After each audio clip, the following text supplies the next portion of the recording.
میگوید 1 ماه هیزم کشیدند.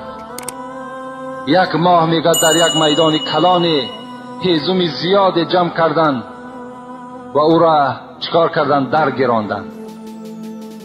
وقتی این هیزم ها سوخت و بعض مورخ ها میگویند که تا 10 روز این آتش خاموش نمیشد، میسوخت. لخچه های زیاد و گرمی زیاد حاصل کرد. حتی مفسر تفسیر انوار القرآن میگوید که اگر چنان آتش افروخته شد که اگر بر بالای همان آتش پرنده اگر گذر میکرد هر آینه قنات او میسوخت. این قدر میگد آتش تفسان برای سوختن ابراهیم میگد تیار کردند و از دو جانب پایه ها زدن میگد، از یک طرفی همان آتش و از طرف دیگر و بین میگد یک سیمی را کشیدند و یک صندوق برای ابراهیم تیار کردند و باید که ابراهیم را در این صندوق جا کنند و بالای همون سیم کشاده میکنند و این صندوق خود راست به همون آتش رفته میافتد. این عمل را هم میگد جا را معین کردند، سیم را کشیدند، پایه ها را گذاشتند و ابراهیم را آوردند نزد آتش. ابراهیم را بدنش را میگه لوچ کردند و دستهای او را زنجیر بستند، گردنهای او را زنجیر پیچ کردند و در داخل همان پیش از آنی که در داخل صندوق جا کنند، نمرود که بسیار ابراهیم میگه قد و شکل خیلی زیبا که داشت و سوی گفت به جان جوانی خود رحم کن.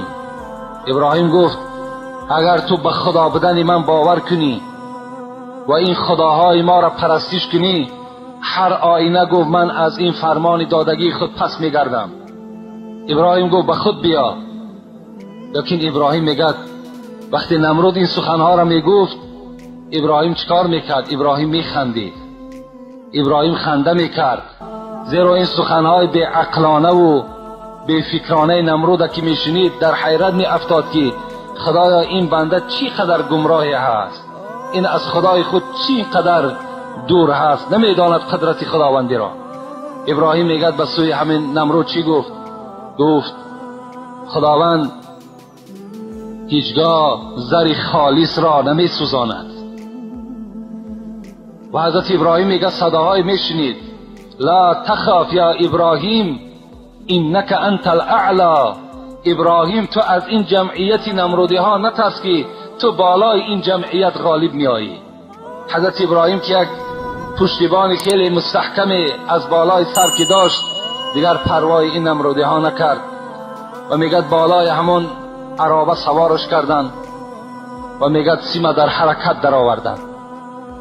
وقتی میگد سیم در حرکت در آمد و این صندوق نزدیک میشد، تمام میگد ملائکه ها و تمام مخلوق خداوندی، زجت ملائکت السماء والارض، تمام ملائکه ها و تمام مخلوق های خداوندی در چریکت در آمدند. وقتی میبینند ابراهیم در داخل یک صندوق و به سوی آتش میرود، البته این حالت، این منظره برای ملائکه ها هم خیلی ناگزیر بود، خیلی ناخوب بود. فریاد زدند، داد میزدند و حضرت میکائیل که این وابسته به بارش است به سوی خداوند گفت پروردگارا چی میشود که مرا اجازت دهی تا که رفته این خلیل تو را از این آتش خلاص کنم؟ خداوند چی گفت؟ گفت یا ملائکتی، ای جمع ملائک همت پایان شوین، این استغاث خلیل ابراهیم منکم بشیء فاغیثه. اگر همین خلیل من ابراهیم اگر از کدام شما مدد طلب کند، هر آینه او را مدد کنید. میکائیل پایان شد، میگد آمد نزد ابراهیم.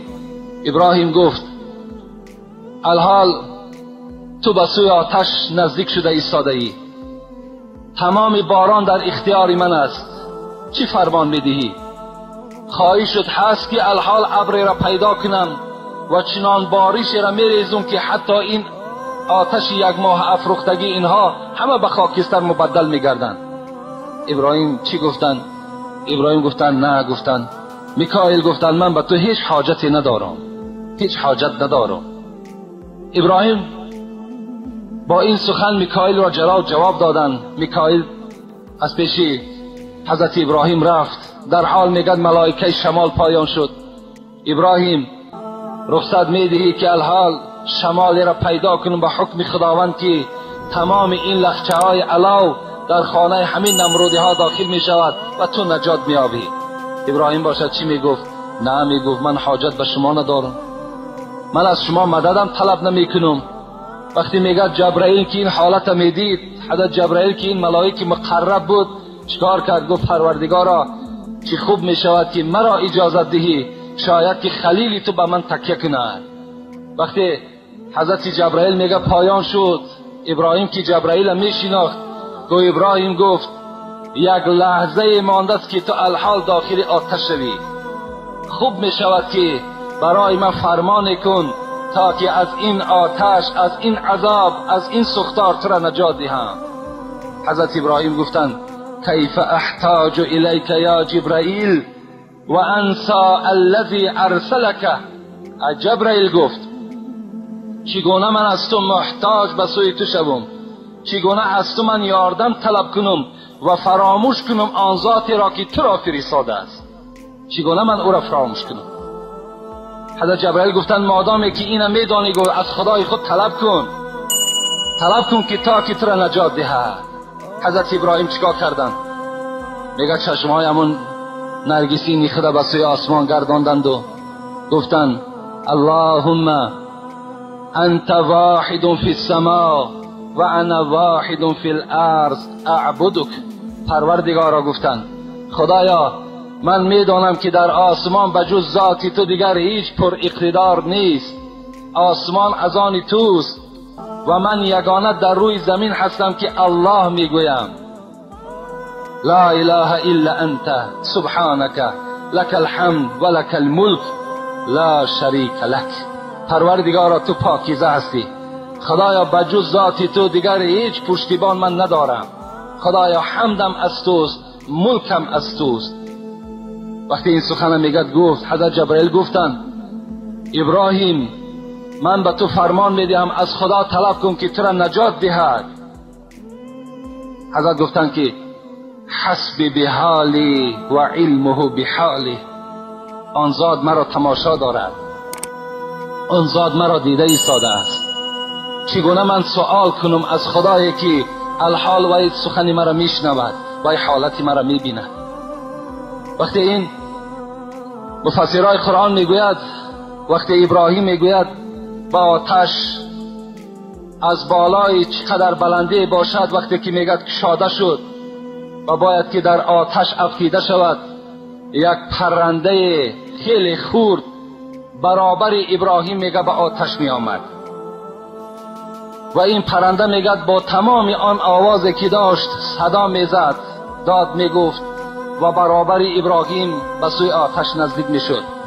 خداوند میگه این حال پرنده را دید و همان صفتی رحیمی خداوند کشاده شد و به جبرائیل گفت این پرنده ای که مخلوق من است برای چی خودکشی میکند؟ جبرائیل در حال وی را بدار و از آن پرسان که چرا وی همراه ابراهیم در آتش خودش را میسوزاند. جبرائیل میگه وقتی که نزدیک شد پیک رحمان در حال این پرنده خورده داشت و میگه بالای پری خود و این پرنده میگه به سوی خداوند چی گفت؟ تو پروردگارا گفت من پرنده هستم که یاردم از دست من به ابراهیم هیچ چیز نمی آید مگر این قدر روا میبینم که همراه این خلیلی تو در آتش بسوزم. میگه این سخن پرنده به خدا خیلی خوش آمد و خداوند گفت ای پرنده، گفت چی خواهش در دل داری؟ گفت فقط خواهش من همین است که تمام آن اسما، تمام آن نامهای را که پروردگارا تو داری بر من تعلیم بده تا که او را من چکار کنم، هر جا که نشینم خواه شب باشد خواه روز باشد وی را بخوانم و محبت مرا در تمام دل مردم جایگیر بگردان. مفسران میگویند، معرخای ما و شما میگویند که این همان بلبل بود، این همان بلبلی هست که امروز هم ما و شما با او محبت داریم و هم از خواندن همون بلبل یعنی ذوق ما و شما می آید، چقدر از خواندن همان بلبل ما و شما را خوش می آید که او چیکار میکند؟ همان نامه های خداوندی را میخوانده است. وقتی ابراهیم شاده شد، خداوند چیکار کرد؟ فرمان داد، از بالا امر شد، قلنا یا نار کونی برد و سلام علی ابراهیم. ای آتش گفت، ابراهیم الحال به سوی تو آمده ایستاده است، کونی بردن و سلام علی ابراهیم، به ابراهیم من، به خلیل من خنک شو و ابراهیم را سلامت در بین خود نگه بدار. این فرمان خداوندی به سوی آتش بود. مفسرای قرآن میگوید از این ندایی که خداوند کرده بود یا نارو، ای آتش ها خاموش شوید، تمام آتش هایی که حتی در خانه ها می سوختن همه خاموش شدند. حضرت ابراهیم میگه در زیر همون آتش زد. چند روز در همون بین حضرت ابراهیم ماندند و همین نمرودی که در اول خواب دیده بود که تخت او را پشقار چپه میکند و تعبیر کرده بودند که کسی میبراید که این سلطنتی تو را چپه میکند، باز خواب دید که ابراهیم در بین همین آتش زنده است و تمام منجمه ها را فریاد کرد و گفت من این چنین خواب دیدم، میخواهم که از همان موضعی که من نظارت میکردم همان موضع مرا برید. وقتی نمرود میگد آمده دید ابراهیم در همون بین آتش سوزان، در اطرافش میگد هر گونه گلها میگد رویده بود و چند درختهای سبز میگد سبزیده بود و حضرت بالای تخت نشستگی و ذکر خدا را میکرد. ابراهیم، نمرود به سوی ابراهیم میگه فریاد زد. تو ابراهیم گفت من دیگر به تو کاری ندارم، خدای تو خیلی خدای قوی بوده است. از این گونه جزایی که من برای تو آماده کردم، از این گونه جزا که وقتی که تو را نجات داد، من دیگر گپی ندارم. فقط از تو خواهش میکنم که این ملک مرا ترک کن، از ملک من بیرون شو. مادامی که فرمان خدا که بود، چیکار کرد؟ حضرت ابراهیم میگه همراه سارا و همراه دادرزاده خود حضرت لوط، مختصرا میگوییم این قوم ترک کرد و به سوی مصر و از آنجا به سوی فلسطین چیکار کردن؟ حضرت حرکت کردن. و حال نمرود چی شد؟ نمرود همون 400 سال پادشاهی که داشت، وقتی که همون سپری شد و هیچ ایمان بر خدا که نآورد، خداوند یک توده از پشه ها را سوی او خصمی که تیر انداختی، پشه کارش کفایت ساختی. صاحب چار کتاب میگوید یک توده پشه ضعیف به سوی همین قوم نمرود چیکار کرد؟ روان کرد برای نابود کردن قوم نمرود. وقتی این پشه ها آمدن، به مجرد میگد کدام نفری را که همون نش میزند، در حال همراه همون سپاه و اسب خود خاک به زمین میشدند. و نمرود وقتی این حالت دید، میگد از اون موضع به سوی قصر خود آمدن و یک پشه میگه خیلی خورده از پس نمرود روانه شد و آمد، میگه در دماغ همین نمرود در آمد و نش میزد و علاج این همین بود که باید که به یگان چیزی وزنین به سر او زده شود. وقتی چند بار در سر نمرود که میزدند، بعد این پشه آرام میگرفت. و دوست داشته ترین آدم نمرود میگد همون کسی بود که وقتی که به قصر می در آمد، در سر نمرود چند کلتک در سرش میزد تا که همون چکار کند؟ پشه آرام بگیرد. یعنی این یک عذاب از خداوند به نمرود بود. آهسته آهسته آهسته همین پشه چکار کرد؟ زهر خود به همین نمرود زد و نمرود را از همون بین مردمش، از بین قومش دور ساخت.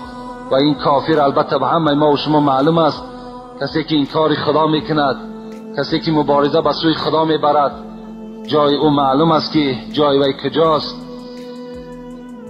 و در همینجا قصه با آتش کشیدن حضرت ابراهیم هم البته انجام